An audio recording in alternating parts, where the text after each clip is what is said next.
మామిడి పళ్ళ రుచులే కాదు, కపిల్ వారి 30 సంవత్సరాల నాణ్యత మరియు నమ్మకం.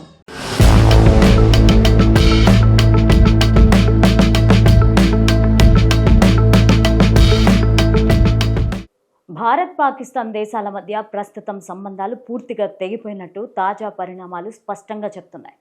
భారత ప్రభుత్వం విధిస్తున్న ఆంక్షలకు ప్రతిగా పాకిస్తాన్ కూడా దూకుడుగా స్పందించింది. ప్రత్యేకించి వాణిజ్య రంగంలో సంబంధాలను పూర్తిగా తెంచుకునే నిర్ణయం తీసుకోవడం గమనించాలి. పాక్ హైలెవెల్ కమిటీ అధికారికంగా వెల్లడించిన ప్రకారం భారత్తో ఇకపైన ఎలాంటి వ్యాపార లావాదేవీలు జరగవని స్పష్టం చేసింది. భారత్ నుంచి వస్తున్న ఎగుమతులపైన నిషేధం విధించడమే కాకుండా ఇతర దేశాల ద్వారా జరిగే వాణిజ్యాన్ని కూడా నిలిపివేస్తామని ప్రకటించింది.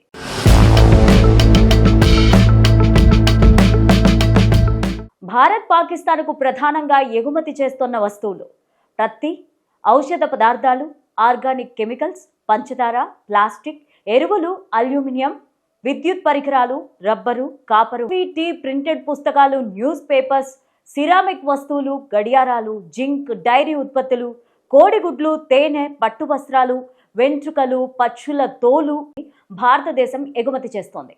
ఇవన్నీ పాకిస్తాన్లో అవసరమైన దాదాపు ఆధారపడి ఉండే ఉత్పత్తులుగా చెప్పొచ్చు.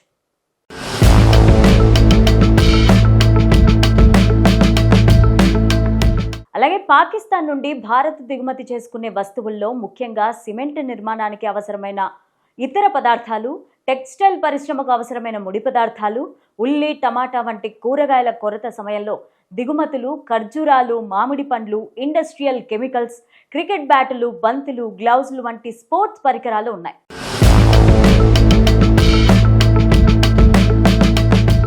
ఇవన్నీ కొన్ని సందర్భాల్లో అవసరాన్ని బట్టి భారత మార్కెట్లోకి ప్రవేశిస్తాయి.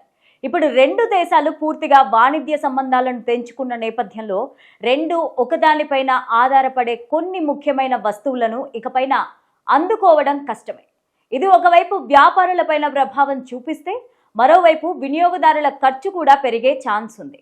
పాక్కు పత్తి, ఔషధాలు లేని లోటు సమస్యగా మారవచ్చు.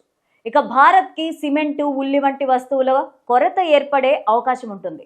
ఇలా సంబంధాలు పూర్తిగా తెగిపోవడం ఇతర దేశాల ఆర్థిక వ్యవస్థలపైన స్వల్పంగా అయినా ప్రభావాన్ని చూపించక తప్పదు.